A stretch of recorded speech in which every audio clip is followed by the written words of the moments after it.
Good evening, everybody. Jeff Arrington here with Scott County, Virginia gun owners, coming to you live from Scott County, Virginia, in the community of Hiltons, Virginia.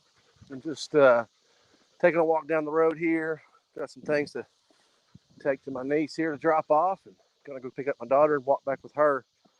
And I wanted to come to you guys real quick with a real quick short video and just talk about a couple things. First off, just want to say that hope everybody's doing well. Hope everybody's staying good and healthy. It's been a busy time in Scott County, as you guys know. We're kind of back with season 2, if you'll call it that, of our videos, and just looking forward to getting everything rocking and rolling. But there are some big news that happened this past week, as well as an announcement I have for tomorrow. Those of you who have been following along on the Facebook page should be aware of the news for tomorrow. But let's talk first off about what happened this past week in California.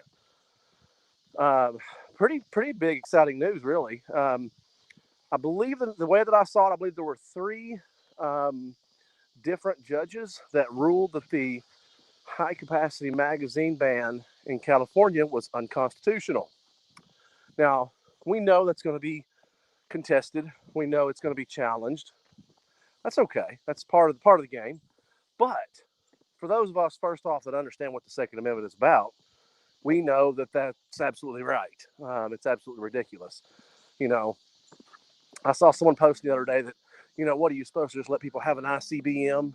I mean, the amount of stupidity for people that think that that's what a high-capacity magazine is appalling. Not only is the cost completely different, the logistics, just everything about it, it's not even in the same ballpark, right? It's not small arms. It's not arms in general with the ICBM. But a high-capacity magazine, whether you're shooting 5 rounds or 150 rounds, I don't really care. It's an arms. And shall not be infringed means shall not be infringed. So, to have that happen in California, to have them rule that the high-capacity magazine is unconstitutional is a huge victory for gun owners, because that's something I think that a lot of the left politicians were really pushing. They thought it was something they were going to get traction with. They would have certainly called it a victory, because in their mind, anything and everything's a victory. By the way, if you hear the dogs are walking with me, so if you hear some kind of heavy panting in the background, that's the dogs as they're walking with me. But again, they would have called it a huge victory, because to them, any little thing they can do, they're going to consider it a huge win.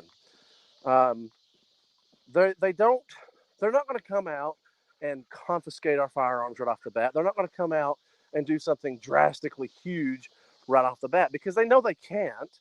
So they try to take it little by little. If you want to take over somebody without doing it violently, you do it little by little.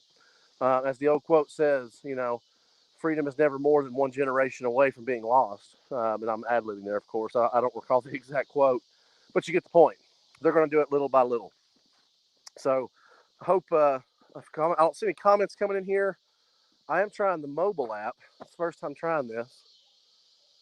And I hope it's working. I hope you guys are getting a good signal. I'm going to keep rolling with it here. So that was the big news for this past week. And that truly was tremendous, excellent news.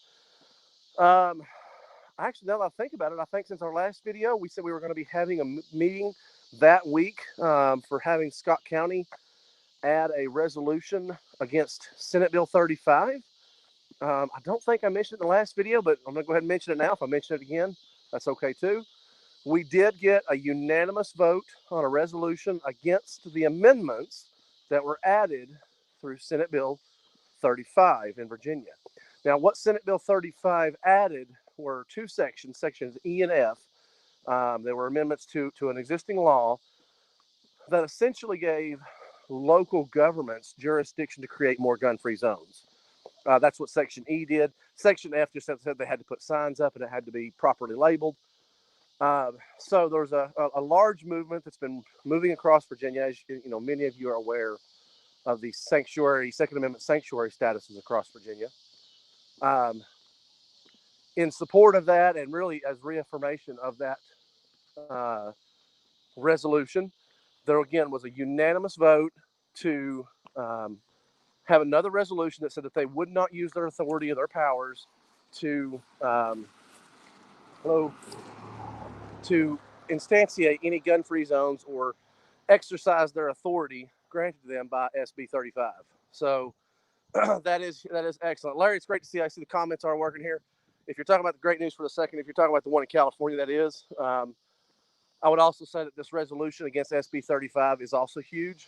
I'm tickled to death about it. I'm tickled to see us get 100% support on that from our Board of Supervisors. So thank you to all of our Board of Supervisors. One more time, I want to clarify. I've clarified this several times. We've had some people say that we really wanted an ordinance versus a resolution. We've been working for months on this and trying to learn a whole lot on this. So to all those folks who have helped us out, I'm not going to say any names. They know who they are if they watch this. Thank you very, very much. God bless you. Thank you for your help and clarification. But essentially, if it comes to an ordinance versus a resolution, a governing body only can, an ordinance only has impact if it's authority that has been granted to them, okay?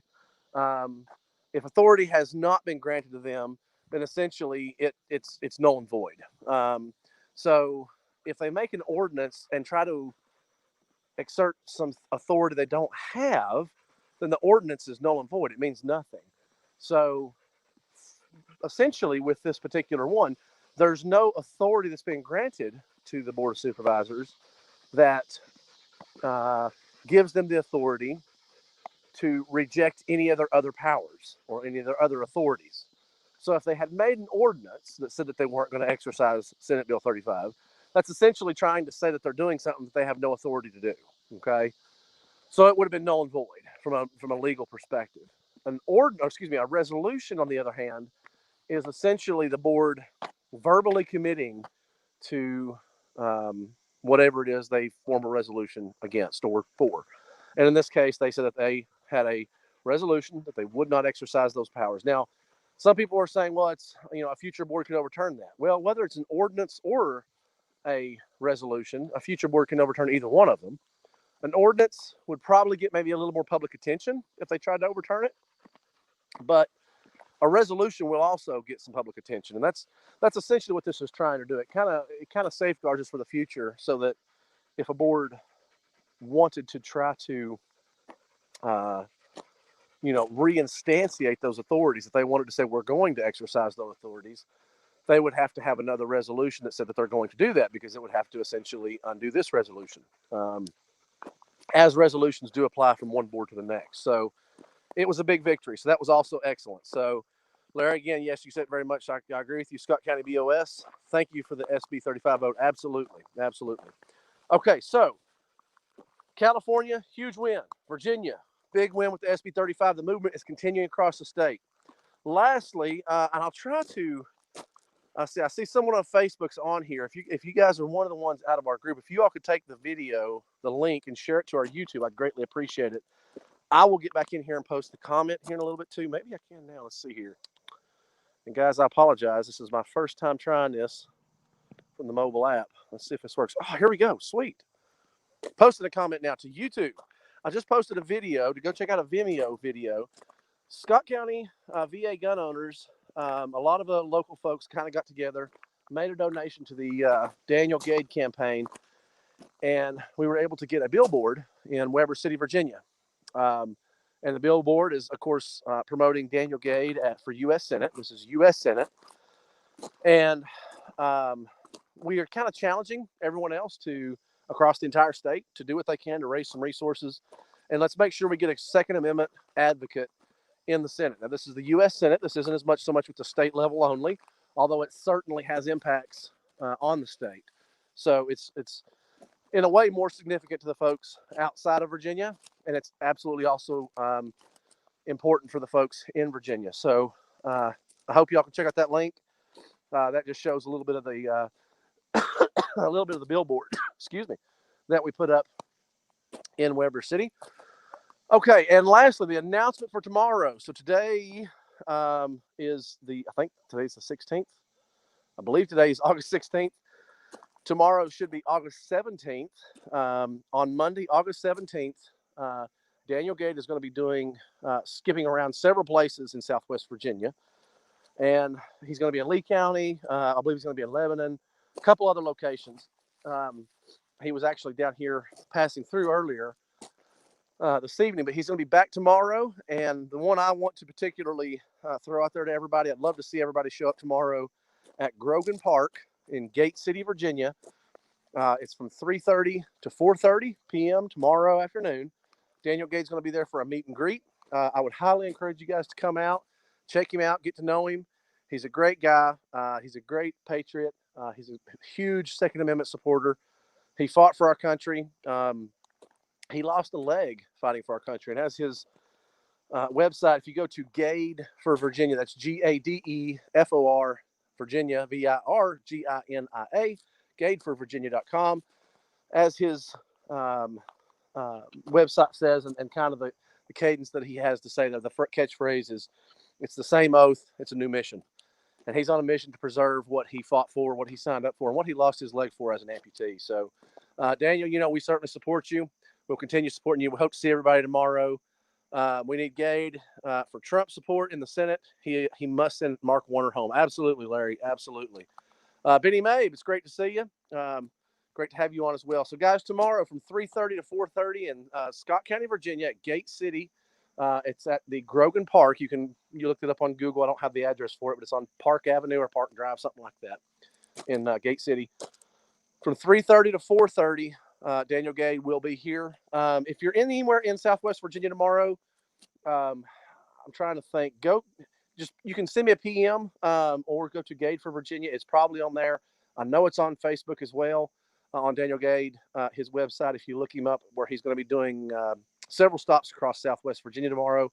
So I highly encourage you to look him up, check him out. I don't have a verse of scripture because I'm walking right down the road here. I guess so. I want to just say to you guys is, as I always say, always keep the faith. So, as it says in Psalms 118:8, it's the center of the Bible. It's one of my favorite verses. It says, "It is better to put confidence in the Lord than to trust, or better to trust in the Lord than to put confidence in man." I believe it's how that goes. And I apologize, I'm not reading it straight out of there.